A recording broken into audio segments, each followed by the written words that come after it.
আজকের এই 30 বছর পূর্তি উপলক্ষে যে প্রস্তুতি সভা, সেই সভার সভাপতি উপস্থিত রয়েছেন এই কলেজের বিজ্ঞ শিক্ষক মন্ডলী, উপস্থিত রয়েছেন গভর্নিং বডির বিভিন্ন সদস্য, এই অঞ্চলের গণ্যমান্য ব্যক্তিত্ব এবং যারা শিক্ষানুরাগী, সবাইকে জানাই আসসালামু আলাইকুম ওয়া রাহমাতুল্লাহ।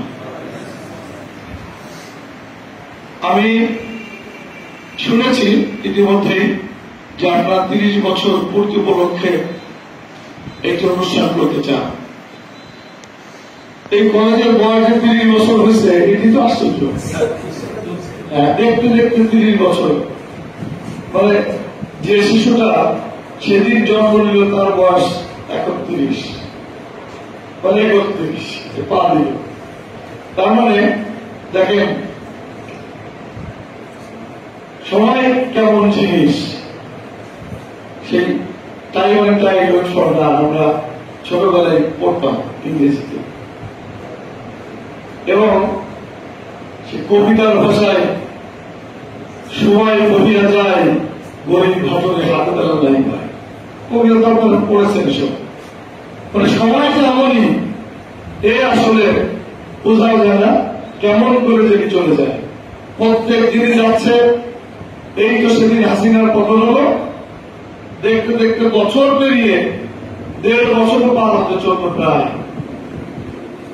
তার মানে নতুন করে বাংলাদেশ আবার নতুন ভাবে বাজার তাগিদ অনুভব করছে। এরকম একটা পরিস্থিতিতে আপনারা যে অনুষ্ঠান করতে যাচ্ছেন, এখানে আমি মতামত ওরকম ভাবে দিয়ে ঠিক হবে কিনা জানি না, তবে আমার মনে হয় এই ঈদের পরে অনুষ্ঠান করলে সবচেয়ে ভালো হয়। কারণ তখন আপনারা এই অঞ্চলের যত গণ্যমান্য ব্যক্তি সবাই ঈদে বাড়ি আসে, বিশেষ করে রোজার ঈদে। কুরবানির ঈদে কিন্তু সবাই আবার আসে না, কিন্তু রোজার ঈদে সবাই কম বেশি আসে। তো তাদেরকেও আপনারা পাবেন। আর সব মানুষ 1 মাস রোজা থাকার পরে ঈদের আনন্দের সাথে তাদের বিভিন্ন অনুষ্ঠানাদি উপভোগ করতে চায়, সেটা হলে আমার মনে হয় খুব ভালো। আর যখনই পরেন আপনারা সিদ্ধান্ত নিলে, গভর্নিং বডি যদি সিদ্ধান্ত নেন 1 মাস পরেই করবেন, 15 দিন, আমি আপনাদের পাশে থাকবো, এই অঙ্গীকার ব্যক্ত করব। এটা কোনো রাজনৈতিক সভা না, এটা কোনো, এই জন্য আমি কোনো রাজনৈতিক কথা একটাও বলবো না। কিন্তু যে কথাটা সবসময় আমাদেরকে তাড়িত করে, সে হল এদেশের মানুষ কখনোই অন্যায়কে মারে না।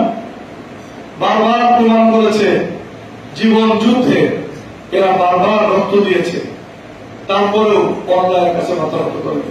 আপনারা করবেন না, অন্যায়ের কাছে মাথা নত করবেন না।